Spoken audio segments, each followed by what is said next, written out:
Benson, എങ്ങനെയാണ് ഇനി LDF ക്യാമ്പിന്റെ ഒരു പ്രതീക്ഷയൊക്കെ? ഈ ഒരു രാവിലെ സമയമായി അല്പസമയത്തിനകം തന്നെ വോട്ടെണ്ണൽ ആരംഭിക്കും. അവസാനവട്ട ഒരു കണക്കുകൂട്ടലിൽ അല്ലെങ്കിൽ ആകാംക്ഷയിൽ തന്നെ ആയിരിക്കും പ്രവർത്തകരും അതുപോലെ തന്നെ നേതാക്കളും എല്ലാം എന്നറിയാം. LDF ക്യാമ്പിന്റെ ഒരു ഈ സമയത്തെ പ്രതീക്ഷ എങ്ങനെയാണ്, പ്രത്യേകിച്ചും ഇന്നലെ PV അൻവർ പറഞ്ഞ കാര്യങ്ങളൊക്കെ കൂടി കണക്ക് കൂട്ടുമ്പോൾ?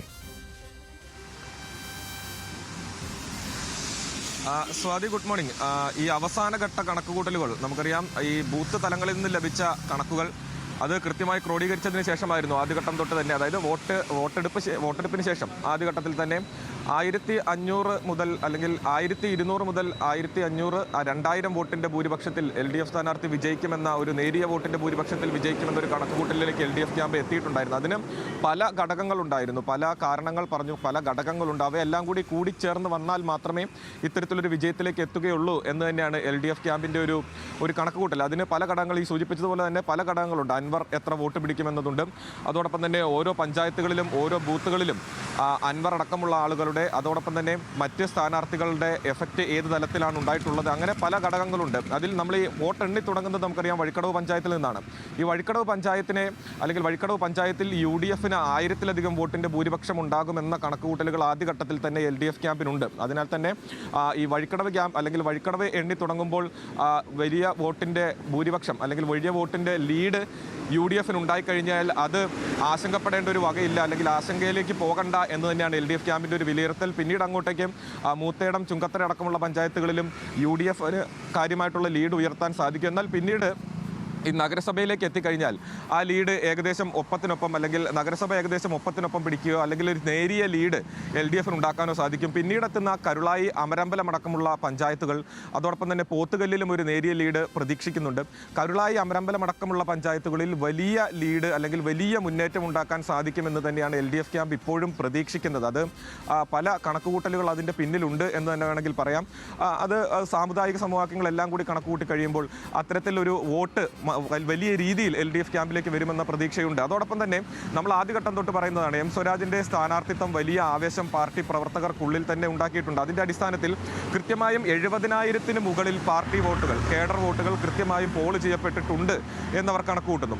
അതോടൊപ്പം തന്നെ PV അൻവർ, SDPI, BJP അടക്കമുള്ള സ്ഥാനാർത്ഥികളുടെ വോട്ടുകൾ അതെല്ലാം കൂടിച്ചേർന്ന് ഒരു 40,000-ഓളം വോട്ടുകൾ അത്തരത്തിൽ അവർക്ക് മാത്രമായി ലഭിക്കുന്നു. പിന്നീട് ലഭിക്കുന്ന UDF സ്ഥാനാർത്ഥിയുടെ വോട്ട് അത് എത്രത്തോളം കുറയുന്നു, ഇങ്ങനെ കുറച്ച് കണക്കുകളാണ്. ഈ 70,000 കേഡർ വോട്ടുകൾ, അതിനോടൊപ്പം ഈ M സ്വരാജിന് അത്തരത്തിൽ തൻ്റെ വ്യക്തിപ്രഭാവം കൊണ്ട് മാത്രം ലഭിക്കുന്ന 2000 മുതൽ 5000 വരെയുള്ള വോട്ടുകൾ, അതോടൊപ്പം ഈ പുതിയ നവ വോട്ടർമാരുണ്ട്, അവരിൽ നിന്ന് ലഭിക്കുന്ന വോട്ടുകൾ, ഇങ്ങനെ കുറച്ച് കണക്കുകളാണ് LDFൻ്റെ, അല്ലെങ്കിൽ LDF അത്തരത്തിലൊരു കണക്കുകൂട്ടലുകളിലാണുള്ളത്. അങ്ങനെ പല ഘടകങ്ങൾ കൂടിച്ചേർന്ന് കഴിഞ്ഞാൽ ഈ പറയുന്നത് പോലെ ഒരു 1500 വോട്ടിൻ്റെ അല്ലെങ്കിൽ ഒരു 2000 വോട്ടിൻ്റെ താഴെ 1200-ൽ കുറയാത്ത വോട്ടിൻ്റെ ഭൂരിപക്ഷത്തിൽ LDF സ്ഥാനാർത്ഥി വിജയിക്കുമെന്നൊരു കണക്കുകൂട്ടലാണുള്ളത്. അതിൽ ഈ അമരമ്പലം അടക്കമുള്ള പഞ്ചായത്തുകൾ, അവിടെ വലിയ ഭൂരിപക്ഷം പ്രതീക്ഷിക്കുന്നു. അമരമ്പലത്ത് VV പ്രകാശിനെ നമുക്കറിയാം, മുൻ 2021-ലെ UDF സ്ഥാനാർത്ഥിയായിരുന്നു, DCC പ്രസിഡന്റായിരുന്നു അദ്ദേഹം. അന്ന് ആ തിരഞ്ഞെടുപ്പിൻ്റെ റിസൾട്ട് വരുന്നതിന് മുമ്പേ മരിച്ചുപോയി. അപ്പോൾ അദ്ദേഹവുമായി ബന്ധപ്പെട്ട് വലിയ വിവാദങ്ങൾ അല്ലെങ്കിൽ ചെറിയ അസ്വാരസ്യങ്ങൾ പാർട്ടിക്കുള്ളിൽ തന്നെ, UDF പാർട്ടിക്കുള്ളിൽ തന്നെ അല്ലെങ്കിൽ കോൺഗ്രസിനുള്ളിൽ തന്നെ നിലനിൽക്കുന്നു. അപ്പോൾ VV പ്രകാശുമായി ഏറ്റവും അടുത്ത് നിൽക്കുന്ന ഒരു പ്രവർത്തകനടക്കമുള്ള അല്ലെങ്കിൽ ഒരു വലിയ പ്രവർത്തക കൂട്ടമുള്ള ഒരു പ്രദേശമാണ് അമരമ്പലം പഞ്ചായത്ത്. അപ്പോൾ അവിടെ നിന്നും UDFൻ്റെ അല്ലെങ്കിൽ കോൺഗ്രസിൻ്റെ അത്തരത്തിൽ VV പ്രകാശുമായി ബന്ധപ്പെട്ട് ഏതെങ്കിലും തരത്തിലുള്ള അസ്വാരസ്യങ്ങളോ വിഭാഗീയതയോ നിലനിൽക്കുന്നുണ്ടെങ്കിൽ ആ വോട്ടുകൾ കൂടി LDF ക്യാമ്പിലേക്ക് വരുമെന്നുള്ളൊരു പ്രതീക്ഷയുണ്ട്. അത്തരത്തിൽ പല ഘടകങ്ങൾ ഇവർ കൂട്ടി വായിക്കുന്നുണ്ട്. അങ്ങനെ എല്ലാം ഒത്തുവരികയാണെങ്കിൽ ഈ പറഞ്ഞതുപോലെ 1500 വോട്ടിൽ കുറയാതെ വിജയിക്കാൻ സാധിക്കുമെന്ന പ്രതീക്ഷ തന്നെയാണുള്ളത്. വോട്ടെണ്ണി തുടങ്ങാൻ ഇനി വെറും 2 മണിക്കൂറിനുള്ളിൽ മാത്രമേ ബാക്കിയുള്ളൂ. അപ്പോൾ നമ്മൾ ഈ പറയുന്ന സസ്പെൻസുകളെല്ലാം ഏത് നിലയ്ക്കാണ് മുൻപോട്ട് പോവുക എന്നതിലൊരു വ്യക്തതയില്ല. കാരണം സാധാരണ തിരഞ്ഞെടുപ്പുകളിൽ ഈ ആദ്യ ബൂത്തുകൾ എണ്ണി തുടങ്ങുമ്പോൾ തന്നെ വലിയ മുന്നേറ്റം ഉണ്ടാക്കുന്ന ഏത് ക്യാമ്പാണോ അല്ലെങ്കിൽ LDF ആണോ UDF ആണോ വലിയ മുന്നേറ്റം ഉണ്ടാക്കുന്നത്, അവർ വിജയിക്കുന്ന ഒരു കണക്കാണുള്ളത്. എന്നാൽ ആ കണക്കിനെ ഗണ്ണിച്ചുകൊണ്ട് തന്നെയാണ് LDF ക്യാമ്പിൻ്റെ പ്രതീക്ഷ തന്നെയുള്ളത്. വഴിക്കടവ് എണ്ണി തുടങ്ങുമ്പോൾ അത് UDFന് അനുകൂലമായിരിക്കും. എന്നാൽ പിന്നീട് അങ്ങോട്ടുള്ള പഞ്ചായത്തുകൾ എണ്ണി തുടങ്ങുമ്പോൾ അത് അവർക്ക് കുറച്ചുകൂടി വോട്ട് കൂടിയാലും പിന്നീട് അത് നഗരസഭ മുതൽ മുതൽ അല്ലെങ്കിൽ പോത്തുകല്ല് മുതൽ തങ്ങൾക്ക് അനുകൂലമായി വരുമെന്നുള്ള പ്രതീക്ഷയിലാണുള്ളത്. അപ്പോൾ ഇനി വെറും മണിക്കൂറുകൾ മാത്രം നമുക്ക് കാത്തിരുന്നാൽ മതി. അതിനിടയിൽ ഈ അൻവർ പറഞ്ഞ ഇന്നലെ അദ്ദേഹത്തിൻ്റെ പത്രസമ്മേളനം ഉണ്ടായിരുന്നു, അതുമായി ബന്ധപ്പെട്ട് അൻവർ പറഞ്ഞ കാര്യങ്ങൾ, അത് അത്തരം കമൻറ്റുകൾ ഒരു കൃത്യമായിട്ടുള്ള അതിലൊരു വ്യക്തത ഇതുവരെ LDF ക്യാമ്പിൻ്റെ ഭാഗത്തു നിന്നും വന്നിട്ടില്ല. പക്ഷേ അൻവർ പറഞ്ഞതനുസരിച്ചാണെങ്കിൽ അത് LDFന് ഗുണകരമാകുന്ന കാര്യങ്ങൾ തന്നെയാണ് എന്നാണ് മനസ്സിലാക്കാൻ സാധിക്കുന്നത്. പക്ഷേ അതിൽ അതിനെക്കുറിച്ചൊരു സ്ഥിരീകരണം അല്ലെങ്കിൽ അതിലൊരു വ്യക്തത LDF ക്യാമ്പിൻ്റെ ഭാഗത്തു നിന്ന് ഇതുവരെ അതിലാരുടെ ഒരു പ്രതികരണം നിലവിൽ വന്നിട്ടില്ല. നിലവിലെ കണക്കുകൾ പ്രകാരം അവർ പ്രതീക്ഷിക്കുന്നത് ഇത്തരത്തിൽ തന്നെയാണ്.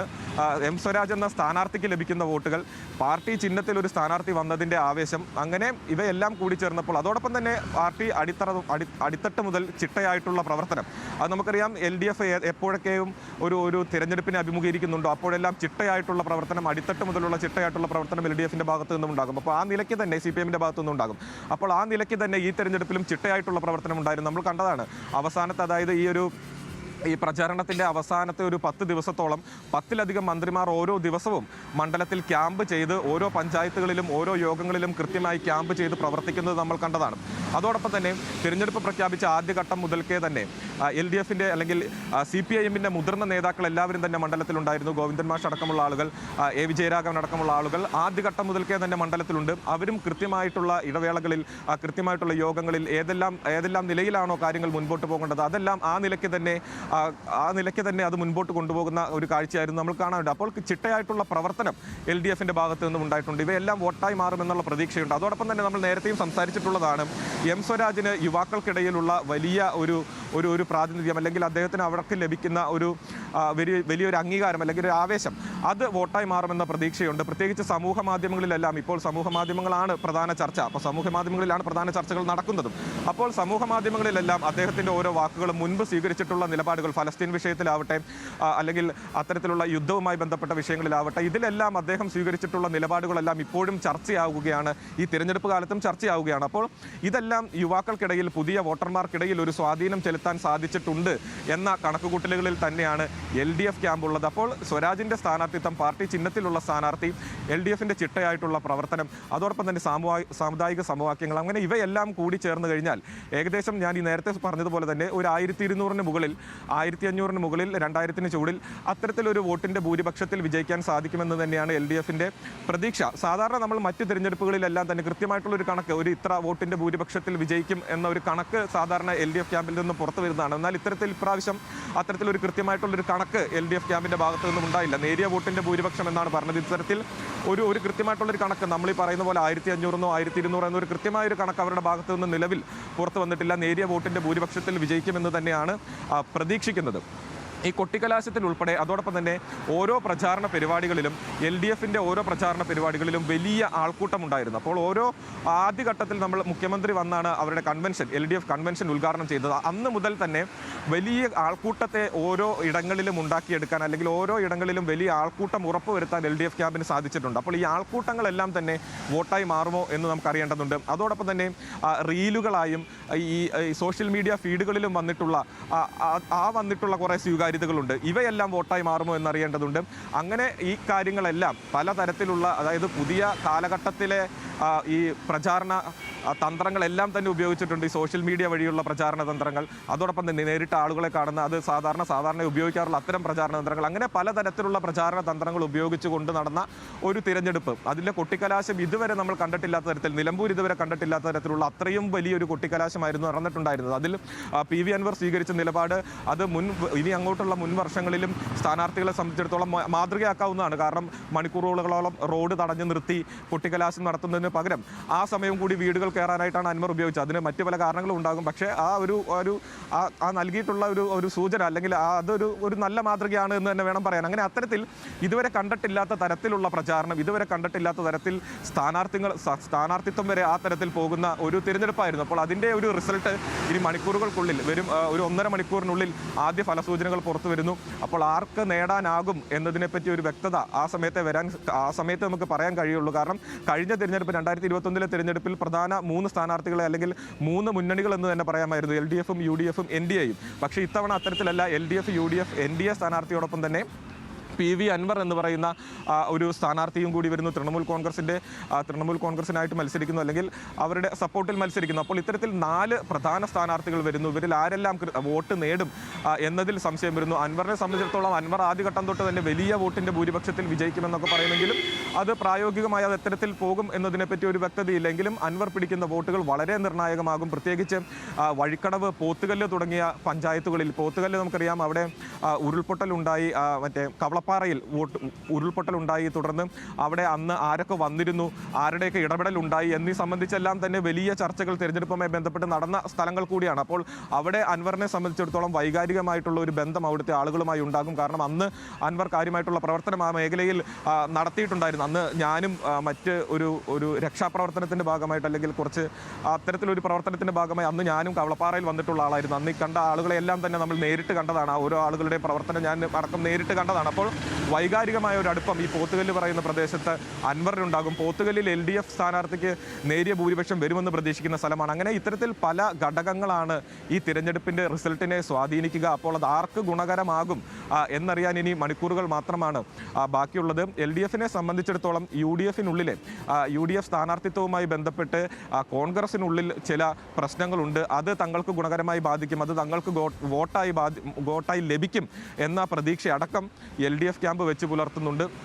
അതോടൊപ്പം തന്നെ ഈ പറഞ്ഞതുപോലെ പല വിധത്തിലുള്ള ആരോപണ പ്രത്യാരോപണങ്ങൾ, പല വിധത്തിലുള്ള വിവാദങ്ങൾ ആദ്യഘട്ടം മുതൽക്ക് ഉയർന്നു വരുന്നുണ്ടായിരുന്നു. ഒരൊറ്റ വിവാദത്തിൽ മാത്രം സ്റ്റിക്ക് ഓൺ ചെയ്ത് മുമ്പോട്ട് പോകുന്ന ഒരു തിരഞ്ഞെടുപ്പായിരുന്നില്ല ഇത്. പല വിവാദങ്ങൾ പല ഘട്ടത്തിലായി ഉയർന്നു വന്നു.